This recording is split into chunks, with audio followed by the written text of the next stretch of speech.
क्या आपको पता है हर महीने जो ऑनलाइन सेलर्स को कमीशन इनवॉइसेस इशू किए जाते हैं जैसे अमेजोन, मीशो, फ्लिपकार्ट ऐसी वेबसाइट्स के थ्रू उनका सही तरीके से अकाउंटिंग ट्रीटमेंट क्या है, खर्चों को बुक कैसे करते हैं, आईटीसी को कैसे सही तरीके से अपनी बुक्स ऑफ अकाउंट्स में रिकॉर्ड करना है, क्लेम करना है, आइए देखते हैं। सबसे पहले मान के चलते हैं कि अमेजोन ने कुछ कमीशन इनवॉइसेस इशू किए जो कि ऑनलाइन सेलर्स को हर महीने इशू किए जाते हैं। अमेजोन के लिए वो सेल्स इनवॉइसेस होते हैं और हमारे लिए वो कमीशन इनवॉइसेस है। कमीशन मीन हमारे लिए खर्चा, जैसे fix closing fees, listing fees, logistics charges, ये काफी सारे हेड्स के अंदर चार्जेस लेवी होके हमारे को कमीशन इनवॉइस मिलता है हर महीने।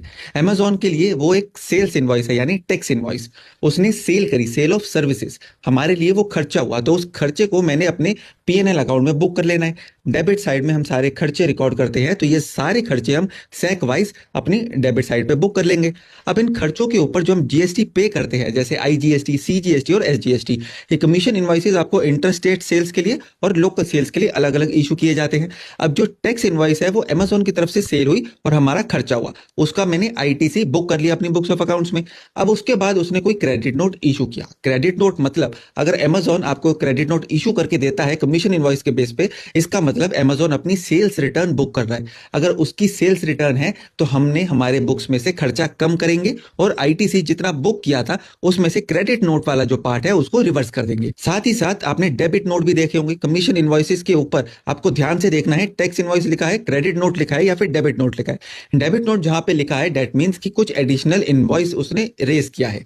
इसके लिए अमेजोन के लिए वो हो गया सेल्स, यानी उसने और सेल्स बुक कर ली, मेरा और खर्चा बुक हो गया और मैं उसी के साथ साथ अपना और आईटीसी बुक कर लूंगा अपनी बुक्स ऑफ अकाउंट्स में।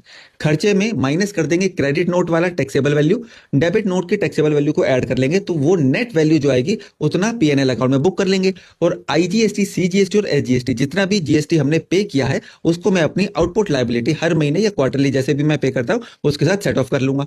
अब टू बी अगर आप ध्यान से देखें तो टू बी में कुछ इनवॉइसेस ऐसे होते हैं जो आपके पैनल से डाउनलोडेड नहीं होते, जैसे अमेजॉन, मीशो, फ्लिपकार्ट, कुछ कुछ इनवॉइसेस आपके वहां पे रिफ्लेक्ट नहीं करते लेकिन टू बी में आपके दिख रहे हैं। अब उन केस में करेंगे क्या, हमारे को उस पर्टिकुलर पोर्टल के कस्टमर केयर को रीच आउट करना है, उस इनवॉइस की कॉपी लेनी है। क्योंकि अगर मैं आईटीसी बुक कर रहा हूं तो मेरे पास वैलिड टैक्स इनवॉइस भी होना चाहिए। डेबिट नोट, क्रेडिट नोट और टैक्स इनवॉइस, उन्हीं के बेस के ऊपर मैं अपना आईटीसी बुक करूंगा या फिर मैं रिवर्स करूंगा। वीडियो अच्छी लगी हो तो लाइक करना ना भूलना और कोई क्वेरी हो तो जरूर कमेंट करके पूछो।